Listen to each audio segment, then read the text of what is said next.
Untuk membuat Islam tampak menarik bagi orang kulit hitam, beberapa Muslim mengatakan bahwa Nabi Muhammad berkulit hitam.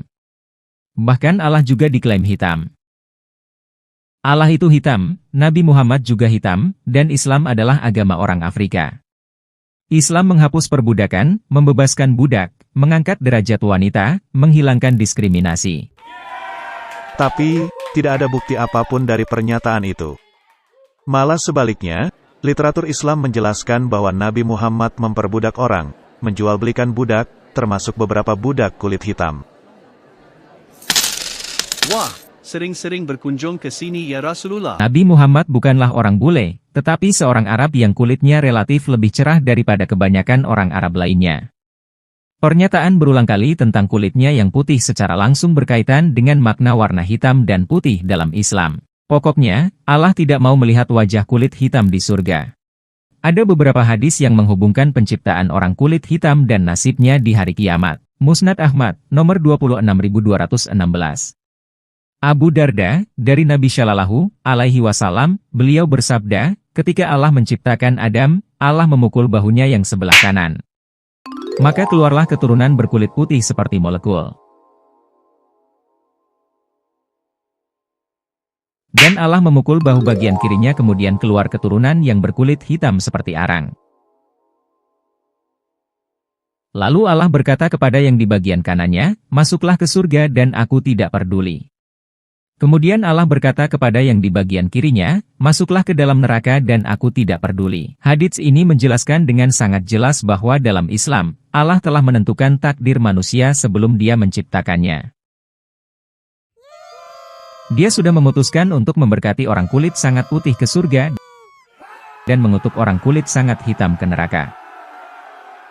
Bagi Allah, putih itu suci, bersih, sedangkan hitam adalah kebalikannya. Ini jelas merupakan sikap rasis manusia biasa dan bukan Tuhan yang sejati. Muhammad Rasulullah.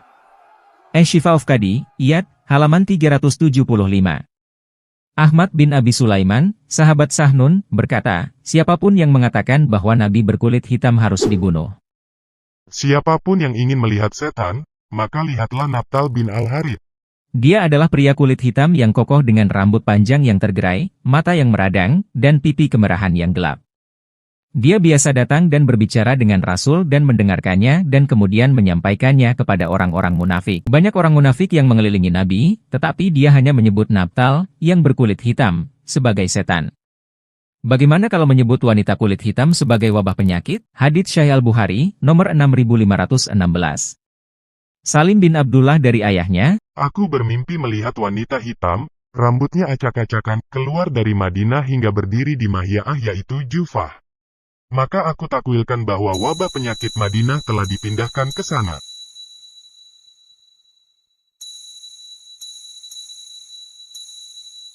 Wah, itu kan cuma mimpi buruk saja. Gak perlu dibesar-besarkanlah. Budak-budak hitam milik Nabi Muhammad. Hadits Sahih Muslim nomor 3006. Peristiwa ini terjadi saat Nabi sedang bersiap hijrah ke Madinah.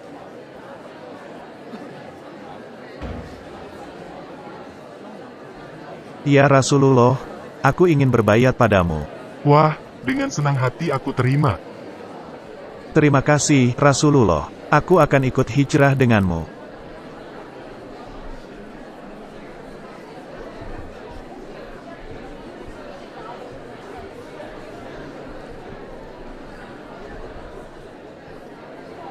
Itu budak milikku. Mohon kembalikan dia padaku atau engkau bisa membelinya dariku. Loh, aku tak tahu kalau dia itu budak. Baiklah, aku akan menukarnya dengan budakku. Ini, silakan ambil. Ah, yang benar dong. Budakku itu orang Arab, sedangkan budakmu ini orang hitam. Baiklah. Nih, ku tambah satu lagi.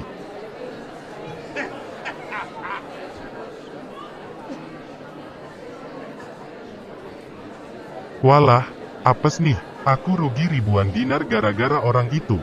Sial banget, hilang harta selemari. Rasulullah, ini ada orang lain lagi yang juga ingin bayat denganmu. Apakah dia itu budak atau orang merdeka? Aku gak mau kehilangan duit lagi. Rupanya, di masa itu, harga seorang budak Arab sama dengan harga 2 budak hitam. Nabi Muhammad memandang budak-budaknya sebagai pundi-pundi uang. Berikut adalah hadis lain tentang budak hitam milik Nabi Muhammad. Muwatta Malik, buku 21, nomor 21, 13, 25. Rifa'ah bin Zaid bin Wahab al-Jubzami telah menghadiahkan seorang budak hitam kepada Rasulullah Shallallahu Alaihi Wasallam bernama Midam. Sewaktu Midam sedang mengurus pelana unta Rasulullah, sebuah panah melesat mengenainya sehingga dia tewas. Orang-orang berdatangan dan berkata, "Wah, dia sudah selamat masuk surga." Akan tetapi Nabi Shallallahu Alaihi Wasallam bersabda, Tidak demikian. Demi yang menggegam jiwaku di tangannya. Selimut yang diambil Midam di peristiwa Khaybar dari Ghanimah, rampasan perang, yang belum dibagi akan menyala menjadi api yang membakarnya di neraka. Untuk memperjelas, Muhammad berhubungan seks dengan anak kecil usia 9 tahun, merampok kafilah, dan memenggal ratusan orang Yahudi, tapi dia dianggap benar dan suci. Budak hitamnya hanya mengambil selimut sebelum harta rampasan dibagi, tapi hanya karena itu dia masuk neraka. Masak sih? Mematuhi pemimpin muslim secara membuta, begitu penting bagi Nabi Muhammad, sehingga ketika dia ingin menekankan kepatuhan, dia mengatakan kepada para pengikutnya bahwa mereka harus mematuhi, bahkan pemimpin terburuk yang bisa dibayangkan, di Sahih Bukhari 6609.